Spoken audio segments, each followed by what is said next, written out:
Hello everyone, welcome to my channel.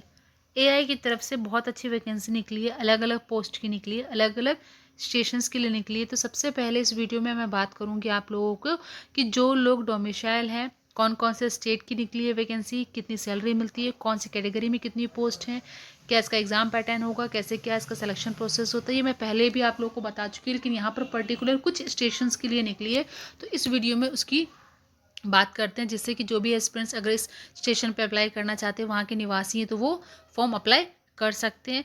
If there are some candidates who belong to these states can apply for the post in which they want as per their eligibility. तो यहाँ पर वह बात करेंगे कि eligibility क्या है। In this we will discuss about eligibility criteria, who can apply in this AAI Authority of Airport Authority of India Southern Region post which have been released now। सबसे पहले यहाँ पे अगर बात करते हैं तो जो लोग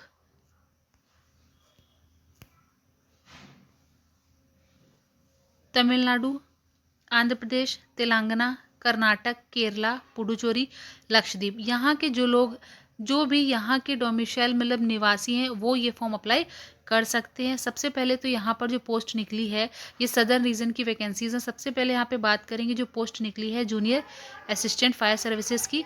यहाँ पर जो सैलरी होती है वो 31,000 से लेकर 92,000 तक होती है। यहाँ पर यूआर की 40, ईडब्ल्यूएस की 6, ओबीसी नॉन क्रीमी लेयर की 18, एससी की 2, एसटी की 7, मतलब टोटल 73 पोस्ट निकली हैं। आप इसकी ऑफिशियल वेबसाइट पे जाकर फॉर्म अप्लाई कर सकते हैं।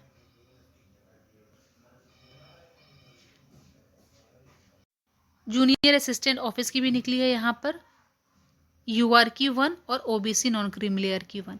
यहाँ पर एक चीज़ आपको ध्यान रखनी, यहाँ पर एससी एसटी की कोई भी वैकेंसी नहीं है। अगर किसी को अप्लाई करना है और वो एससी एसटी से बिलोंग करते हैं, तो उन्हें यहाँ पर यूआर मतलब उनको यहाँ पर यूआर कैटेगरी पे अप्लाई करना पड़ेगा। उन्हें कोई भी रिलैक्सेशन नहीं मिलेगा, ना ही एज पे ना ही मार्क्स में। ठीक है, तो यहाँ पर सिर्फ और सिर्फ यूआर की 1 और ओबीसी की 1, दो टोटल 2 पोस्ट ही निकली हैं जूनियर असिस्टेंट की।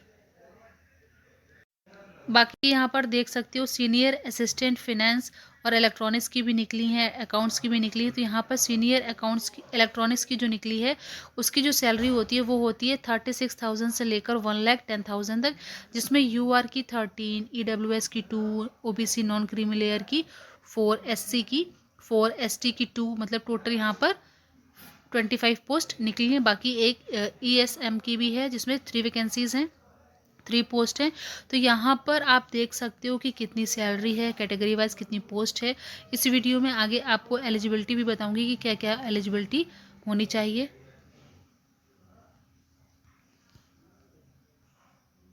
जूनियर असिस्टेंट की भी सैलरी यहाँ पर ठीक ठाक मिलती है, 31,000 से लेकर 92,000 तक मिलती है। जूनियर असिस्टेंट फायर सर्विस और ऑफिस दोनों की सेम होती है लगभग।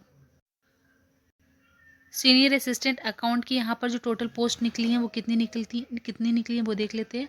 सीनियर असिस्टेंट अकाउंट की जो है वो 36,000 से लेकर 1,10,000 तक सैलरी स्टार्ट हो, मतलब यहाँ तक आपको सैलरी का रेंज दिया गया है कि यहाँ तक आपको सैलरी मिलती है। बाकी यहाँ पे यूआर की 8, ईडब्ल्यूएस की 2, ओबीसी नॉन क्रीमी लेयर की 4, एससी की 2, एससी की 3, एसटी की 2, टोटल यहाँ पर 19 पोस्ट निकली हैं। तो यहाँ पर जो भी कैटेगरी से आप बिलोंग करते हो तो आप अप्लाई कर सकते हो। यहाँ पर इसकी एलिजिबिलिटी का मैं एक पर्टिकुलर अलग से वीडियो भी बना चुकी हूँ, तो वो आप देख लीजिएगा, मैं कमेंट में पिन कर दूँगी, जिससे कि आप लोगों को एलिजिबिलिटी क्राइटेरिया पता चल जाएगा।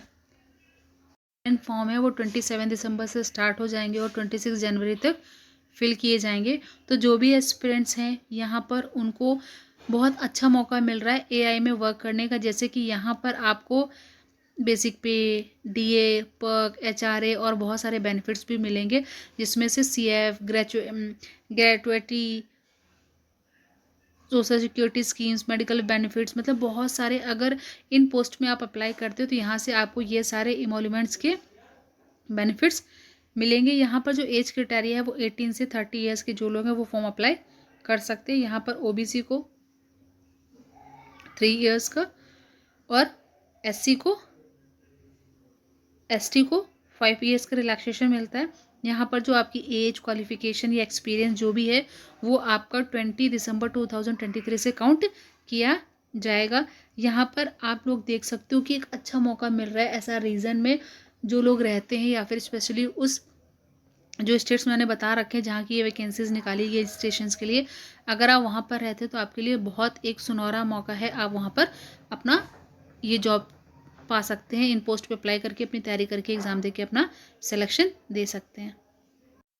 सबसे पहले बात करते हैं जूनियर असिस्टेंट फायर सर्विसेज के लिए। यहाँ पर आपको 10th पास होना चाहिए प्लस 3 इयर्स का आपके पास मैकेनिकल, ऑटोमोबाइल या फायर में डिप्लोमा होना चाहिए। बाकी यहाँ पर आपका 12th पास। यहाँ पर कंपलसरी है जो चीज़, वो है ड्राइविंग लाइसेंस। यहाँ पर आपके पास valid heavy vehicle driving licence या फिर वैलिड मीडियम व्हीकल लाइसेंस होना कंपलसरी है। फायर सर्विसेज के लिए यहाँ पर आपको ड्राइविंग लाइसेंस होना बहुत ज़रूरी है। फिर यहाँ पर जो लोग फायर सर्विसेज के लिए अप्लाई करेंगे उनका फिजिकल भी होता है। फिजिकल का डिटेल मैं ऑलरेडी अपने चैनल पे आप लोग को पहले भी प्रोवाइड कर चुकी थी, जिसमें senior assistant, junior assistant fire services की पोस्ट का सिलेक्शन प्रोसेस मैंने बताया था। तो वो आप वीडियो देख सकते हैं मेरे चैनल पर जाकर कि कैसे क्या क्या इसका फिजिकल, क्या क्या फिजिकल में कराया जाता है।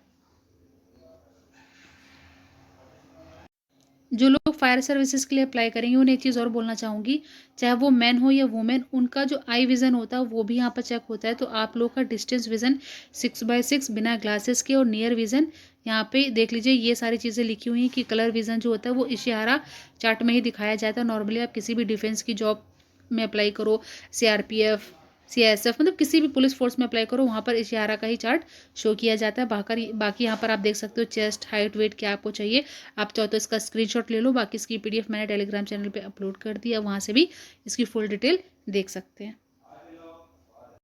अगर किसी को जूनियर असिस्टेंट पोस्ट के लिए अप्लाई करना है तो उसका जो क्वालिफिकेशन है वो है ग्रेजुएट। बाकी यहाँ पर सीनियर असिस्टेंट इलेक्ट्रॉनिक्स के लिए आपके पास 2 इयर्स का एक्सपीरियंस होना चाहिए और आपके पास यहाँ पे डिप्लोमा होना चाहिए इलेक्ट्रॉनिक्स, टेलीकम्युनिकेशन या रेडियो इंजीनियरिंग में।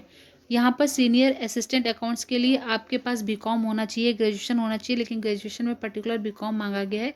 और फिर अगर आपके पास 2 ईयर का एक्सपीरियंस है तो बहुत बेनिफिशियल होगा। यहाँ पर आपको 2 ईयर्स का एक्सपीरियंस चाहिए कि आपने वर्क किया हो, जैसे कि प्रिपेयर किया हो financial statement, taxation, finance, account, इन सब चीज़ों से रिलेटेड आपने वर्क किया हो। यहाँ पर जो सिलेक्शन प्रोसेस है उसकी बात कर लेते हैं। तो यहाँ पर जो इसका सिलेक्शन प्रोसेस है, जैसे कि जूनियर असिस्टेंट फायर सर्विसेज में क्या होगा, आपका सबसे पहले तो यहाँ पर CBT होगा, आपका ऑनलाइन टेस्ट होगा। ऑनलाइन टेस्ट जो होगा उसको पास करने के बाद, मतलब यहाँ पे जो आपका एग्ज़ाम होगा वो 2 घंटे का होगा, ठीक है। जो UR EWS OBC वाले होंगे उनको 100 में 50 चाहिए होंगे, और जो SC और ST वाले होंगे उनको 100 में 40 मार्क्स पासिंग चाहिए होंगे। यहाँ पर जो सिलेक्शन आएगा वो देखिए, यहाँ पे जो सिलेबस आएगा वो भी दिया हुआ है कि जो आपका सिलेबस आएगा वो मोस्टली आपका maths, basic science, elementary English, grammar 10th level की यही आएगी। 50%, मतलब यहाँ पे 2 पार्ट होंगे, पार्ट ए और पार्ट बी। पार्ट ए में आपका science, math, English, grammar normal 10th level की आएगी, लेकिन जो पार्ट बी होगा जिसमें GK, general intelligence, general aptitude, English, वो 12th लेवल की, मतलब यहाँ पे आपको 10th प्लस 12th दोनों लेवल का पढ़ना पड़ेगा कुछ कुछ चीज़ें, ठीक है। यहाँ पर फिर जो लोग फायर सर्विसेज में अप्लाई करेंगे, CBT पास करने के बाद उन्हें फिजिकल देना होगा, जो लोग शॉर्ट लिस्टेड होंगे, और फिर उन्हें डॉक्यूमेंट वेरिफिकेशन के लिए, मेडिकल के लिए, फिजिकल मेजरमेंट के लिए बुलाया जाएगा। आप इसका स्क्रीनशॉट ले लो कि कितने मीटर आपको वहाँ पर दौड़ाया जाएगा, कितना रोप क्लाइंबिंग होगा, पोल क्लाइंबिंग होगा। वहाँ पर सबसे पहले तो वहाँ पर 100 मीटर रनिंग होगी, फिर रोप क्लाइंबिंग होगा। फिजिकल में फायर सर्विसेज की क्या क्या फिजिकल में होता है ये सारी डिटेल्स आप देख सकते हो, क्योंकि जो फिजिकल होता है वो भी 20 मार्क्स का कैरी करते हैं। यहाँ पे साफ साफ लिखा है ईच टेस्ट कैरीज 20 मार्क्स आपकी, जिसमें कि 100 metre running, rope climbing, pole climbing, 60 metre running with human dummy, मतलब आदमी का पुतला जैसे नहीं होता है ना डमी, वैसे पकड़ा दिया जाएगा, उसको पकड़ के भागना होगा आपको 60 मीटर। फिर फुल लेडर क्लाइंबिंग। बाकी आप ये हाइट वेट देख लीजिए कितना आपको चाहिए होगा। तो इसका आप स्क्रीनशॉट ले लीजिए जो लोग भी इस पोस्ट के लिए अप्लाई करना चाहते हैं। जूनियर असिस्टेंट ऑफिस में जो लोग अप्लाई करेंगे उनका सिर्फ और सिर्फ एक CBT होगा 100 मार्क्स का 2 घंटे का, और फिर उन्हें एक कंप्यूटर लिटरेसी टेस्ट देना होगा। जैसे कि अभी जो इस बार भी जो वैकेंसीज आई थी जूनियर असिस्टेंट की, उसमें काफ़ी अच्छी वैकेंसी थी, यहाँ पे तो कम है इस बार, लेकिन फिर भी उनका CBT हुआ था, और फिर उनका computer literacy test MS office में हुआ था। कंप्यूटर लिटरेसी टेस्ट में क्या क्या कराते हैं, क्या क्या सिलेबस होता है, इसका वीडियो आपको मेरे चैनल पर मिल जाएगा। बाकी यहाँ पर परसेंटेज क्राइटेरिया, पासिंग क्राइटेरिया, ये सारा मैं आप लोगों को पहले भी बता चुकी हूँ। लेकिन यहाँ पर आपका 100 मार्क्स का CBT होगा, जिसमें यही सब आएगा, मैथ्स, रीजनिंग, इंग्लिश, GS। यहाँ पे आप देख सकते हो इसका सिलेबस कौन कौन सा आएगा। बाकी फिर यहाँ पर जो सीनियर असिस्टेंट इलेक्ट्रॉनिक्स के लिए अप्लाई करेंगे उनका भी 100 मार्क्स का CBT होगा 2 घंटे का। और फिर उन्हें उनका सिलेबस भी आप यहाँ से देख सकते हो कि कहाँ कहाँ से आएगा। बाकी ये सब चीज़ें जो मैंने बताई हैं ये आप लोग को हेल्प करेंगी अगर आप इन पोस्ट के लिए अप्लाई करना चाहते हो। बाकी यहाँ पर एक चीज़ दी हुई है वो आप देख लो कि अपॉइंटमेंट लिखा हुआ है, appointment is based on CBT। आपके CBT में जो मार्क्स आएंगे उसी के बिहाफ में आपको यहाँ पर CBT पास करने के बाद शॉर्टलिस्टेड कैंडिडेट्स को बुलाया जाएगा। फिर यहाँ पर 12 हफ्तों की ट्रेनिंग होगी और on the job training for period of 4 weeks. और यहाँ पर जो जॉब ट्रेनिंग होती है वो 4 वीक्स की होती है। ट्रेनिंग पीरियड में कैंडिडेट्स को स्टिपेंड मिलता है 25,000 पर मंथ का। तो ये देख सकते हो आप कि यहाँ पर ट्रेनिंग में कैसे क्या क्या चीज़ें होती हैं। सीनियर असिस्टेंट अकाउंट में भी आपका CBT होगा 100 मार्क्स का 2 घंटे का। फिर यहाँ पर जूनियर असिस्टेंट ऑफिस और सीनियर असिस्टेंट अकाउंट के लिए कंप्यूटर लिटरेसी टेस्ट होता है MS ऑफिस में। फिर यहाँ पर आपको एप्लीकेशन फ़ी भी देनी होगी 100,000 रुपीज़। जो भी कैंडिडेट्स हैं UR OBC EWS इनको 1,000 रुपये फ़ी पे करनी पड़ेगी। बाकी यहाँ पर वुमेन SC ST के एक्स सर्विसमैन होंगे उन्हें कोई भी फ़ी पे नहीं करनी है। यहाँ पर बस इतना ध्यान रखना है कि UR OBC EWS उनको 1,000 रुपये पे करनी होगी। तो ये सारी जो मैंने डिटेल्स प्रोवाइड करी हैं आप लोगों को, ये जो भी एस्पिरेंट है अगर फॉर्म अप्लाई करना चाहते हैं तो जल्द से जल्द इसके फॉर्म अप्लाई कर दीजिएगा जब इसका एप्लीकेशन 27 दिसंबर से स्टार्ट हो जाएगा। बाकी अगर आपकी कोई क्वेरी तो आपको AI से रिलेटेड बहुत सारे अलग अलग डिटेल्स मेरे चैनल पर मिल जाएंगे, जैसे कि assistant security screener, common cadre और बाकी जूनियर असिस्टेंट, इन सब का डिटेल और भी वीडियोस मेरे चैनल पे आपको मिल जाएंगे। तो चैनल को सब्सक्राइब कर लीजिए जिससे कि और भी कोई वैकेंसी आती है या फिर और कोई भी इसका फर्दर डिटेल आता है तो मैं आप लोगों को तुरंत उसकी अपडेट प्रोवाइड कर सकूँ। तो चैनल को सब्सक्राइब कर लीजिएगा। Please like, share and subscribe my channel for further updates related to AI and some other vacancies also. You can get all details related to AI assistant, security junior assistant, security screener and some of the more post like common cadre, junior executive. You can get all the details like ATC also on my channel. So please like, share and subscribe my channel so that I can update you when the notifications comes of other post. Thank you. Please subscribe my channel.